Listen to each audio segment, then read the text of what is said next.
देख रहे हैं न्यूज़ PR, रिया सिन्हा आपके साथ है। संडे को एक ट्वीट खूब ट्रेंड हुआ, वो था #अरेस्ट बिल गेट्स, और इंडिया में यह ट्रेंड हुआ है।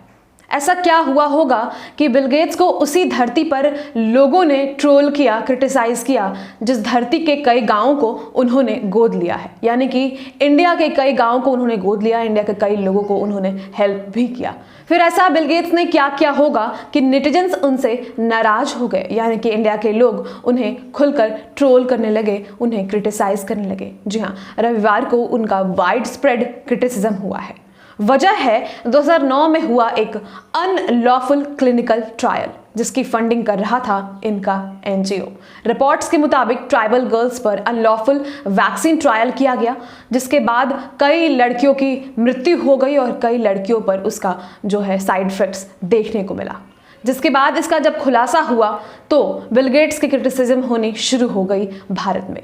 उनका NGO इस चीज़ की फंडिंग कर रहा था जिसके वैक्सीन ट्रायल्स करवाए जा रहे थे। हम आपको वो पूरी बातें पढ़कर पहले सुनाते हैं। लिखा है कि Gates is being accused of funding a program in 2009 of testing and sterilising indigenous vaccine on tribal children via his NGO Bill and Melinda Gates foundation, जो कि है BMGF, बिल गेट्स का NGO है। और many are claiming on Twitter today that they conducted an unlawful clinical trial of vaccine on tribal children without the consent of their parents। जी हाँ, बिना उनके parents के कंसेंट के ये ट्रायल करवाया गया, वैक्सीन ट्रायल करवाया गया, और जिसे ना उन लड़कियों के बारे में पता था और ना ही उनके पेरेंट्स के बारे में उन लोगों ने कैसे बिना उनकी परमिशन के यह ट्रायल करवा दिया है। तो as per report, Seattle based NGO program for appropriate technology in health with funding by BMGF conducted trials in Telangana where they administered the human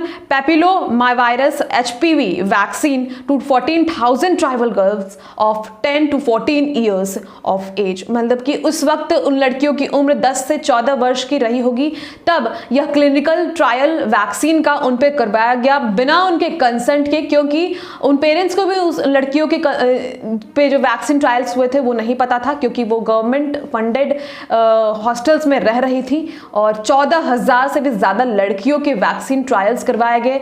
यानी कि उस वक्त उनकी उम्र 10 से 14 वर्ष की थी। तो ऐसे में इसका जो है खंडन होना शुरू हो गया। हालांकि ये रिपोर्ट्स बताते हैं, अभी तक कुछ भी जो है वो पता नहीं चला है, बाकी आगे जो है वो जांच का विषय है। लेकिन हाँ, ट्विटर पर खूब ट्रेंड हुआ है, लोगों ने इन्हें खूब ट्रेंड किया है। हंसराज मीना लिखते हैं, this is the story where a foreign entity uses 40,000 Indian tribal girls as guinea pigs. Several died and many had severe side effects, but the company and its drugs prosper and make millions. There was a pact of silence globally. #arrest Bill Gates। इसके बाद सुनील अस्ते लिखते हैं, it is a shameful for a person like Bill Gates to conduct a vaccine trial on illiterate women of the same caste for centuries. Take strict action soon. US administration raise the voice of Bill Gates by raising the whole world। Dilip राजत लिखते हैं, आदिवासियों की पहचान खत्म करने, मूलवासी, वनवासी, मूल निवासी, बहुजन जैसे शब्दों का प्रयोग होता रहा है और आदिवासियों को गलत इतिहास बताया गया है। हमें हमारे आदिवासी इतिहास पर, हमारे आदिवासी वाली पहचान पर गर्व है। और उन्होंने भी लिखा है #अरेस्ट बिल गेट्स। प्रीत अग्रवाल लिखते हैं, save indigenous tribal girls, #arrest Bill Gates. तो नेटिजन्स जो है लगातार ट्विटर पर ट्रोल कर रहे हैं बिल गेट्स को। हमने आपको बताया कि रीज़न क्या है। रीज़न यही है कि वैक्सीन ट्रायल करवाया गया था इंडिजिनियस ट्राइबल गर्ल्स पर और उनके कंसेंट के बिना, और इसे फंड किया था बिल गेट्स के ही NGO ने, जिस पर नेटिजन्स नाराज हो गए हैं। आगे जो भी रिपोर्ट होगा, इसका जो भी खुलासा होगा, हम आपको जरूर बताएंगे। फिलहाल इस वीडियो में बने रहें तमाम अपडेट्स के साथ। सबसे पहले हम मौजूद हैं।